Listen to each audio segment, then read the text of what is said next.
हाँ भाई, नेक्स्ट कई सारे लोग देता और है, जिसमें से एक का नाम हरिराम बाबा है, एक का नाम भुरिया बाबा है, प्रहलाद जी है, केसरिया कुंवर है, बिग्गा जी है। ठीक है, ध्यान रख लीजिएगा। इसके बाद एक लास्ट रहेंगे वो रामदेव जी रहेंगे, बाकी लगभग सारे लोग देता हो जाते हैं। तो थोड़े थोड़े से अपन देख लेते हैं। इसमें से आपने ये सुना होगा, कौन सा सुना होगा? भुरिया बाबा। कहां पर सुना? ये हमने ना तो रातिया बाबा सुना ना भुरिया बाबा सुना होगा। वैसे अपने सारे बाबा है ये। ठीक है, ध्यान रख लीजिएगा। एक बाबा और आएंगे जिनको राडिया जी कहा जाता है। कौन से कहा जाता है? राडिया जी। आजीवन राडिये रहे। कैसे रहे? राडिये किसको बोलते हैं? शादी नहीं होती है उसको। ठीक है, ध्यान रख लीजिएगा। तो आजीवन राडिये रहे, और राडिये रहे तो कहा जाता है कि वो श्राप देते थे। श्राप स्पेशली लड़कियों को देते थे। ठीक है, ध्यान रख लीजिएगा कि तूने मेरे से शादी नहीं की, तुझे काला कलूटा पीती मिलेगा। भाई सारी रिजेक्ट कर देती होगी। ध्यान रख लीजिएगा। ठीक है, स्त्रियों के बड़े दूर विरोधी थे, लठ लेकर घूमते थे। जो भी बेटी शादी नहीं कर रही है या फिर कहीं शादी नहीं कर रही है तो उसको मनाने का काम करते थे। वो यही करते थे। कौन करते थे भैया? राडिया जी। तो जिनको कभी पत्नी का सुख पूरे खानदान में ही नसीब नहीं हुआ वो आपके शादी करवाने वाले लोग देवता है। ठीक है, ध्यान रख लीजिएगा। स्पेशली इनमें लकड़ी के तख्त की पूजा की जाती है। स्पेशली जिस भी लड़के की शादी नहीं होती है, ठीक है, घर में जाके पढ़ना, एक्सपेरिमेंट मत करना। नौकरी लग जाओगे, शादी हो जाएगी। नहीं हो रही हो तो ठीक है, ध्यान रख लीजिएगा। नहीं तो एक्सपेरिमेंट करने बैठ गए कि भाई तख्ता लेता हूँ, फिर इसकी पूजा करता हूँ, फिर नेक्स्ट आके मेरी शादी हो जाएगी, तो मैं इसकी गारंटी नहीं लेता हूँ। वेस्टर्न राजस्थान में बहुत जबरदस्त इनकी मान्यता है। स्पेशली जिस भी लड़के की शादी नहीं होती है तो वो तख्त की पूजा करता है और आराधना करता है। स्पेशली वो राडिया जी की आराधना करता है। ठीक है, ध्यान रख लीजिएगा। और ये कहा जाता है कि उसके बाद उसकी शादी भी हो जाती है। ठीक है, तो ये है वो आपके राडिया जी है। सब के सब ऐसे एक और बाबा जिनका नाम कौन सा भी आपके? भुरिया बाबा। आपने देखा होगा गौतमेश्वर, देखे कहां पर?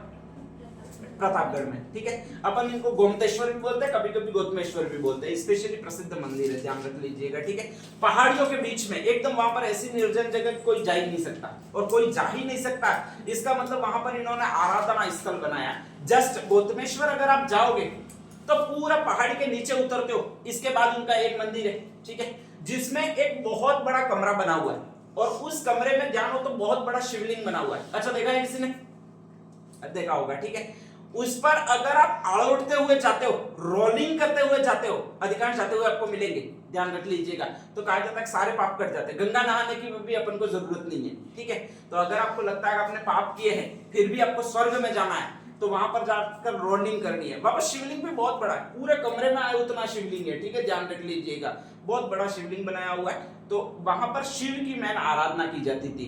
उसके जस्ट सामने देखोगे तो भी एक शिव का मंदिर ही बना हुआ है, जिस पर आप फोटो खिंचवाते हो, ऊपर चढ़ के, बाएं बैठ के, दाएं बैठ के वगैरह फोटो ही लेते हो।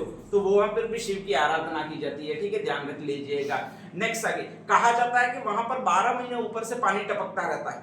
ठीक है, कोई गया देखा होगा? हाँ, टपकता रहता है। ठीक है, लोग उसको कलवणी समझ के पीते भी है। ध्यान रखिएगा। ठीक है, मैं भी एक ही बार गया हूं, मैंने भी यही गलती की थी। ठीक है, कि कलवणी समझ के पी लिया उसको। ठीक है, मेरे पापा ने शिव का आशीर्वाद है ये समझा था और ऐसे हाथ खड़े करके फैला करके खड़े थे कि ऐसे अच्छी तरह से नहाए भी सही। बाद में आकर हमने ऊपर आकर देखा कि पानी आ कहां से रहा है, कोई पवित्र कुंड वगैरह बना हुआ है क्या यूं? तो वहां पर सारी सीटी बनी हुई है उसका, मतलब घर वगैरह बने हुए, उनकी नाली का पानी आता है। भयंकर तरीके से उल्टी की है उस दिन। वो उस प्रशासन को सही सुधारना चाहिए यार। शिवलिंग पर ऐसे पानी गिर रहा है। ठीक है, अपन सोच रहे हैं वो कहीं कुंड से आ रहा होगा यो, और कई सारे मेरे जैसे कई सारे थे, लाइन में लगे हुए थे स्पेशली यो करके और कलवड़ी समझ कर पी रहे थे। मैंने सोचा ये कलवड़ी है भाई, प्राकृतिक होगा, जड़ी बूटियां मिली हुई होगी तो शरीर के लिए, स्वास्थ्य के लिए अच्छा ही होता होगा, यूं सोचा। ठीक है, ध्यान रख लीजिएगा। बाद में जाकर पता लगा कि ये खतरनाक है। तो इसलिए आपको भी बता रहा हूँ, वहां पर लाइन लगी होगी। ठीक है, पहले ऊपर जाके देख लेना, अगर पवित्र कुंड का पानी है पी लेना, कोई बात नहीं है। अगर पवित्र कुंड का नहीं है तो थोड़ा सा परहेज करिएगा और दूसरा पीजिएगा। तो कहा जाता है वहां पर उन्होंने अपना आश्रय स्थल बनाया। आश्रय स्थल बनाने के पीछे लॉजिक क्या था? कहा जाता है कि वहां पर मीणा जाति के लोग रहते हैं। मीणा जाति का मतलब भील जाति के लोग रहते हैं। ठीक है, ध्यान रख लीजिएगा। यहाँ पर कहा जाता है भीलों की सत्ता थी। ऐसी कंडीशन में अंग्रेजों ने इन्हें चैलेंज दिया, मुगलों ने इन्हें चैलेंज दिया, सारे रोजगार से इनको बहिष्कृत कर दिया। एक ही रोजगार रह गया, चोरी करना। तो अक्सर ये लोग चोरी किया करते थे। ठीक है, अब चोरी जब किया करते थे तो कहा जाता है कि छुपने के लिए जगह चाहिए, नहीं तो अंग्रेज पकड़ के जेल में डाल देते थे। तो सारे के सारे लोग जाते थे, स्पेशली वो वहीं पर छुपने के लिए चले जाते थे। कहां पर चले जाते थे? बुरिया बाबा, गौतमेश्वर, पहाड़ियों का इलाका, वैसे भी कभी कोई आ ही नहीं सकता, ठीक है। तो दूसरे वहीं पर, वहां पर ये लोगों को पनाह देते थे, बचाते थे, ध्यान रख लीजिएगा। तो इसीलिए मीणों के जो आराध्य देव बन गए वो यही बन गए। कौन से देव बन गए भी अपने? बुरिया बाबा, ठीक है, ध्यान रख लीजिएगा। वहां पर सारे भक्त रहते थे। इन्होंने पहले ही बोल रहा था कि मैं यहाँ पर मेरे किसी भी अनुयायी को पकड़ना नहीं दूंगा, और किसी भी अनुयायी को पकड़ना नहीं दूंगा मतलब कौन नहीं आना चाहिए? अंग्रेज का मतलब वर्दी वाले, पुलिस वाले नहीं आने चाहिए बिल्कुल भी, ठीक है, ध्यान रख लीजिएगा। तो कहा जाता है कि इनके जो भी मंदिर परिसर है, जितना भी परिसर है, वहां पर पहुंचना निषेध होता है। किसका पहुंचना निषेध होता है भाई? आपके पुलिस, वर्दी पहनकर नहीं जाया जाता, ठीक है। ये माना जाता है कि अगर वर्दी पहनकर कोई चला भी जाता है तो अपशकुन हो जाता है, ठीक है। तो ऐसा एकमात्र बाबा जहां पर वर्दी पहनकर, आर्मी की वर्दी पहनकर पहुंचना बिल्कुल निषेध है, वही आपके बाबा। स्पेशली कौन से बाबा कहलाएंगे भाई? आपके बुरिया बाबा। प्रतापगढ़ में है, स्पेशली गोमतेश्वर में है, ठीक है। भीलों के आराध्य देव या मीणाओं के आराध्य देव कहलाते हैं, और वर्दी पहन कर पहुंचना बिल्कुल निषिद्ध है, वो इन्हीं के मंदिर में। कौन से बाबा के मंदिर में भी? आपके बुरिया बाबा के मंदिर में। सेकंड बाबा आपका ये बाबा, नाम कौन सा भी आपके? हरिराम बाबा, ठीक है, ध्यान रख लीजिएगा, अपने यहाँ के लिए स्पेशली। गोगा जी है, उनका जन्म कहां पर हुआ? चूरू में हुआ है, ठीक है। चूरू में भी नाम है वो ददरेवा चूरू है, ध्यान रख लीजिएगा, ठीक है। अब नेक्स्ट आगे, गोगा जी ने इजाद किया कि सांपों को मार दो, ठीक है, ध्यान रख लीजिएगा। तो ऐसी कंडीशन में तक्षक नाग आएगा, जहर चूस लेगा। हर बार गोगा जी सांपों को मारते थे, तक्षक नाग आता था और वो इनके स्पेशली कहा जाता है कि जहर चूसता था। तक्षक नाग बेचारा परेशान हो गया कि जब जब भी ऐसा कोई भी आए, क्योंकि गोगा जी ने जैसा किया वो दूसरे लोग भी करने लगे थे। अगर सांप ने काट लिया, पहले सांप को ढूंढते थे, सांप बिल में घुस गया तो खोदते थे उसको, सांप को निकालते थे, ठीक है। अपने जो गोयड़ा होता है, गोयड़ा जिसको गोरिया नामक छिपकली बोलते हैं स्पेशली, वो बिल में चला जाता काट के, तो उसको भी ढूंढते थे और निकालते थे। उसका निकलना बहुत दुभर होता है, ध्यान रख लीजिएगा, ठीक है। एक बार पकड़ बना लेता है, इसके बाद वो निकलता ही नहीं है। तो सारे सारे दिन लगे रहते थे कि भाई इसको मारेंगे, इसको मारेंगे, दर्द तक्षक नाग को होगा, ठीक है। तक्षक नाग आएगा और फिर जहर चूसेगा और इसको जिंदा कर देगा, ध्यान रख लीजिएगा, ठीक है। तो ऐसी कंडीशन में जीव हत्या बहुत ज्यादा होती थी, जीव हत्या बहुत ज्यादा होती थी। बुरा लगा, किनको बुरा लगा भी? आपके हरिराम बाबा को, जो वहीं के रहने वाले, स्पेशली चूरू के ही रहने वाले हैं, ठीक है, ध्यान रख लीजिएगा। जो गोगा जी जहाँ के हैं वहीं के हरिराम बाबा भी रहने वाले। हरिराम बाबा ने सोचा जब तक्षक नाग चूस सकता है किसी के जहर को, तो मैं क्यों नहीं चूस सकता, ठीक है। तो स्पेशली उन्होंने इन्वेंशन किया है, वो इसी चीज का इन्वेंशन किया है। जब भी कहा जाता है किसी को सांप काट लेता था तो दो डंक दिखाई देते, अपन को पता लग जाता है कि वहां पर सांप काटा, क्योंकि उसके दो दांत होते हैं, वो उसमें घुसते हैं, ठीक है। वो दो दांत होते हैं, वो सिरिंज की तरह होते हैं, आपके जो सिरिंज गोली होती है वैसे होते हैं, ठीक है। कहा जाता है कि उसमें थैली भरी हुई होती है, सांप की पिनियल ग्लैंड्स यहाँ पर होती है अपने जीवा के ऊपर, उसमें आपके स्पेशली जहर भरा हुआ होता है, अपने नहीं होता है, ठीक है, ध्यान रख लीजिएगा। कुत्ते के ज्यादा उसमें लार भरी हुई होती है, सारी ग्लैंड एक ही है, लेकिन उसमें सांप में पानी की सांद्रता कम होने के कारण जो बन जाता है तो वो धीरे धीरे क्या बन जाता है? आपकी जहर बन जाता है, ठीक है। और वो जहर की ग्रंथि होती है, अपने उसका कनेक्शन दिया होता है वो जीभ में दिया होता है, उसका कनेक्शन दिया होता है वो दांतों में दिया होता है, दोनों आगे वाले दांतों में दिया होता है, ठीक है, ध्यान रख लीजिएगा। तो ऐसी कंडीशन में वो जहर भरा हुआ होता है, वो सांप के दोनों एक ग्लैंड होती है उसमें होता है, वहां से सीधा दांतों में आता है, ठीक है। अब नेक्स्ट आगे, वो अगर सांप ऐसा होता है दांत इसके ऊपर होते हैं और पिनियल ग्लैंड नीचे होती है, तो सामान्य कंडीशन में अगर आपको ऐसे सांप काटता है, ध्यान रख लीजिएगा, तो ऑब्वियसली उसका जहर आएगा नहीं, क्योंकि ऊपर होते हैं दांत उसके और पिनियल ग्लैंड नीचे दी हुई होती है, ठीक है, भगवान ने सिस्टम बनाया हुआ है, तो उसका आएगा नहीं, ध्यान रख लीजिएगा। लेकिन प्रॉब्लम है कि सांप के दांत को ऐसे होते हैं मुड़े हुए, तो उनको निकालना है तो उनको इस तरह से घूमना पड़ता है, पलटना पड़ता है, और जैसे ही पलटता है तो दांत तो उसके नीचे आ जाते हैं, ग्लैंड कैसे आ जाएगी? ऊपर आ जाएगी, ठीक है, ध्यान रख लीजिएगा। और ऐसी कंडीशन में ग्लैंड से जो जहर होता है वो किस में चला जाता है भाई? आपके शरीर में चला जाता है, ध्यान रख लीजिएगा, ठीक है। अगर कभी भी सांप आपको काट ले, ऐसे दांत मारे, तो उसकी मुंडी ऐसे ही पकड़ के रखनी है जहर नहीं आएगा, आएगा ही नहीं, 100% गारंटी के साथ कहता हूं, ये कोई मजाक नहीं है, ठीक है, ध्यान रख लीजिएगा। सांप का जहर शरीर में इंजेक्ट तभी होता है जब सांप काट के कैसा हो जाता है भाई? आपके उल्टा हो जाता है। तो आप अगर ऐसे कैसे उसको पकड़े रखोगे तो स्पेशली उसका जहर आएगा ही नहीं, इतनी हिम्मत रहती नहीं है, ध्यान रख लीजिएगा। वहां पर तो हालत ही खराब हो जाता है, लूज मोशन हो जाता है, एक बार तो सांप है देखते ही तुरंत, ध्यान रख लीजिएगा, ठीक है।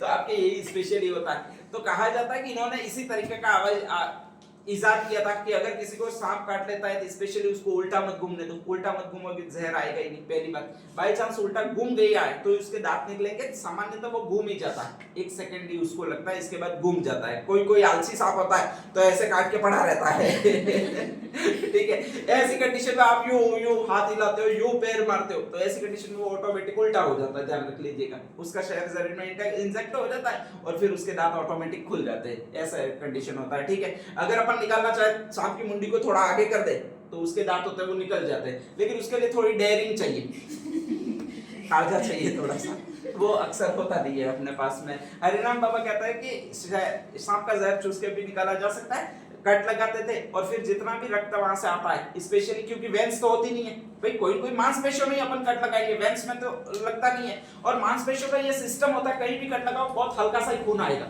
तो जितना आता है उतना चूस लीजिए। वेंस में कट लगा दिए तो आता ही रहता है, जब तक खाली नहीं होती है तब तक आता रहता है, कितनी देर चूसे, हरिराम बाबा भी चूसते चूसते थक जाए। ठीक है, लेकिन मांसपेशियों में रक्त बहुत कम आता है, और रक्त बहुत कम आता है, चूसा जा सकता है उतना ही होता है। ठीक है, ध्यान रख लीजिएगा, 2-4 बार सबड़ के मारे नहीं आ जाता है मुंह में, तो जहर भी आ जाता था। ठीक है, ध्यान रख लीजिएगा। तो हरिराम बाबा का यही आराध्य देव है, चूरू के ही रहने वाले, और उन्होंने इजाद की टेक्निक है, वो जहर को चूस कर उतारने की टेक्निक इजाद की है। ठीक है, कालांतर में कहा जाता है कि इनकी जीभ लगातार जहर के संपर्क में आती थी। ठीक है, तो इसलिए वो जीभ होती थी वो धीरे धीरे काली होने लग जाती थी। जितने भी इनके भक्त होते हैं स्पेशली उनकी जीभ काली पाई जाती है, तो उसका कारण यही है।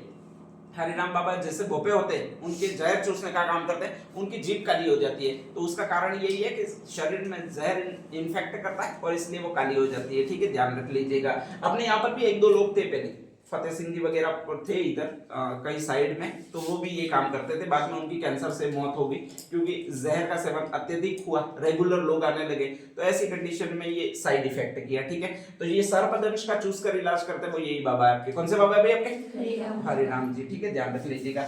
एक और बाबा जिसको कौन सा बाबा कहा जाता है आपके? केसरिया कुंवर, गोगा जी के बेटे थे। ठीक है, हरिराम बाबा स्पेशली दूसरी कुटिया लेकर बैठे हुए, सांपों के रक्षक के रूप में फेमस हुए, वो कौन हुए भाई आपके? गोगा जी फेमस हुए। ठीक है, बाद में पता चला हरिराम बाबा उतारते, तो सारे सांप काटे हुए लोग जाने लगे, वो इनके पास जाने लगे। किनके पास जाने लगे? हरिराम बाबा। ये सोचा कि यार बेटा मैं हूं, मैन थान यहाँ पर बना हुआ गोगा जी का, लोग यहाँ पर नहीं आ रहे, और ट्यूशन लेने जा रहे, वो किससे जा रहे? हरिराम बाबा के पास जा रहे, मैं भी ये तो कर सकता हूँ। ठीक है, ध्यान रख लीजिएगा। तो कहा जाता है कि सांप का जहर उतारना शुरू किया था चूस कर, वो 2nd नंबर पर इन्होंने किया था। किसने किया था भैया आपके? केसरिया कुंवर, गोगा जी के बच्चे थे यानी बेटे थे, और इनकी पूजा की जाती है वो चूरू में की जाती है। तो ये तीनों लोग देवता है, हरिराम बाबा, केसरिया कुंवर और गोगा जी, ये तीनों की लोकेशन है वो एक ही जगह। कौन सी जगह भी आपके? चूरू हुई है। ठीक है, ध्यान रख लीजिएगा। नेक्स्ट आगे अगले 2 नाम और मिलेंगे आपको, एक तो पनराज जी और एक कौन सा आपके? बिग्गा जी। बिग्गा जी और पनराज जी दोनों है। उनके भी मन में हुआ है कि भैया क्या है ये चीजें कि ये लोक देवता वो अलग अलग समाजों के बन रहे हैं। ठीक है, जैसे पाबू जी है वो बने जाटों के बने, सॉरी राय का रेवाड़ियों के लोक देवता बने। ठीक है, तेजा जी है वो जाटों के आराध्य देवता बने, देवनारायण जी है वो गुर्जरों के बने। जितने भी मैंने लोक देवता बताए वो किसी न किसी एक कास्ट से बने, ध्यान रख लीजिएगा। तो सारे लोग उनको पूजने लगे, और ऐसी कंडीशन में पनराज जी कह रहे कि यार जैसलमेर में अपना भाटी वंश है, साला कोई लोक देवता ही नहीं है इसमें। ठीक है, अपन को पूजने पड़ रहे हैं, वो दूसरे पूजने पड़ रहे हैं। ये बिग्गा जी है वो कह रहे हैं कि स्पेशली आपके ये जो है वो जाखड़ समाज के कुल देवता है, ये ध्यान रख लीजिएगा। तो ये कह रहे हैं कि यार अपना जाखड़ समाज भी बहुत बड़ा, अपना भी कोई लोक देवता ही नहीं है। ठीक है, तो अपना कोई लोक देवता होना चाहिए। लोग कह रहे हैं कि अपना अपन में किसी ने स्त्री की रक्षा नहीं की है, किसी ने गायों की भी रक्षा नहीं की है, इसलिए अपने समाज में कोई लोक देवता नहीं बना। इनके पहले से ही लगा हुआ है कि नहीं यार लोक देवता होना ही चाहिए, तो अपने समाज का ही होना चाहिए, अपन क्यों बाहर वालों की पूजा कर रहे हैं। और ऐसी कंडीशन में कहा जा रहा है कि पनराज जी है वो स्पेशली जैसलमेर के रहने वाले। कहां के रहने वाले? ये आपके बिग्गा जी है वो स्पेशली कहा जाता है बीकानेर के रहने वाले। ठीक है, जाखड़ समाज की कुल देवता है, और इन दोनों को लगा है कि अब अपन जो है वो अपने समाज का ही लोक देवता होना चाहिए और अपनी पहचान होनी चाहिए। इन्होंने पता किया लोक देवता बनते कैसे, तो या तो किसकी रक्षा करनी चाहिए या फिर स्त्रियों की। ठीक है, स्त्रियों की रक्षा कहां करने जाए, क्योंकि स्त्रियों से खुद ही पीड़ित है, अपनी रक्षा नहीं हो रही है, तो ऐसी कंडीशन में गायों से रक्षा कर लेते हैं। ठीक है, ध्यान रख लीजिएगा। अब गाय के लुटेरे बहुत ज्यादा होते हैं, अभी भी होते हैं, मुस्लिम लुटेरे होते ही है। ठीक है, ध्यान रख लीजिएगा। तो ऐसी कंडीशन में दोनों ने सोचा कि अपन दोनों रक्षा करेंगे। इन्होंने पहले से ही पता कर दिया कि उनको मारते तब लोक देवता बनते, खुद मरते तब भी लोक देवता बन जाते हैं। तो कहा गया कैसे भी करो, उनको मारो, गायों को तो भी, गायों को जो ले जाने वाले उनको मारोगे तो भी लोक देवता बनोगे, खुद मर जाओगे तो भी क्या बन जाओगे भाई आपके लोक देवता बन जाओगे। दोनों ने तय कर दिया है, इन्होंने तय कर दिया जाखड़ समाज का कोई लोक देवता बनेगा तो मैं ही बनूंगा। कौन बनेगा? पनराज जी ने सोच लिया कि अगर भाटी वंश का जैसलमेर में कोई लोक देवता बनेगा तो वो मैं ही बनूंगा। ठीक है, ध्यान रख लीजिएगा। पनराज जी ने कहा है कि गाय छोड़िए, और गायों को ले गए, वो मुसलमान ले गए जैसलमेर में स्पेशली। ठीक है, और मुसलमान जैसे ही ले गए तो युद्ध करने के लिए गए। कौन गए भाई आपके? पनराज जी। युद्ध करना आता नहीं था। ठीक है, तो ऐसी कंडीशन में वीर गति को प्राप्त हो गए, और जैसे ही वीर गति को प्राप्त हो गए तो भाटी वाला ने कहा कि अपना लोक देवता मिल गया। ठीक है, ध्यान रख लीजिएगा। पूजा करने लगे जैसलमेर में, वो इनकी करने लगे। किनकी करने लगे आपके? पनराज जी की।